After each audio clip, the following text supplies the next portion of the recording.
if you're going to prison, that's one thing. But I'm worried what they're going to do to you in prison. They may, God forbid, may it not happen. But I'm worried of what they might try and do, even if it's putting you in solitary confinement for a lengthy period of time. That's a kind of psychological torture. For weeks and weeks, people have been donating for my legal fund, and guess what? Tide Bank have froze our money.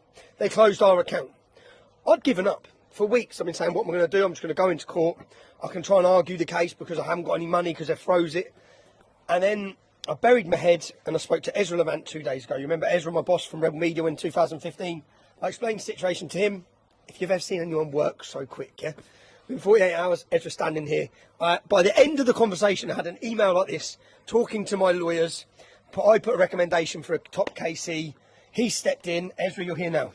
Tommy, everyone deserves a lawyer, especially for a complicated and grave matter where your liberty is at stake.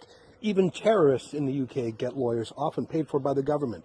The thought that you would not have a lawyer because Tide Bank has frozen your funds is outrageous. It's outrageous. So we've set up a website called SaveTommy.com, just like when you were in prison for contempt a few years back. Yep. All the funds will be paid directly to your lawyers. I've spoken with them, Carson Kay, very trustworthy, excellent lawyers. If there's any surplus left over afterwards, it'll go for a trust fund for your kids. No money will go to you, Tommy.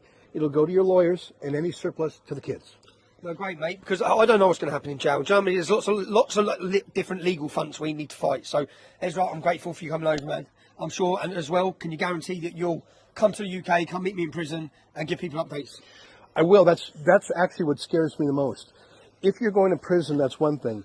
But I'm worried what they're going to do to you in prison. They may, God forbid, may it not happen. But I'm worried of what they might try and do, even if it's putting you in solitary confinement for a lengthy period of time. That's a kind of psychological torture. I promise I will visit you in prison as I did when you were in Belmarsh. And one of the things that we're talking to the lawyers about now is that if, God forbid, you're sentenced, that you are put in a prison situation where you're not, I even hate to say the words, where you're not harmed by, for example, extremist prison gangs, because there are some Islamic gangs that dominate some of the prisons. I'm worried about that. So we'll crowdfund your lawyers, Tommy, and we'll take care that if, God forbid, you're sentenced, that you're doing okay. I'll do my best, and I'll visit you as I did before. The fight back literally starts in 6 hours. I'm going to go smash a load more food on the way. Then we're landing at Luton Airport. Go to SaveTommy.com, all funds to the lawyers, any surplus to the kids. Thank you ever so much, man.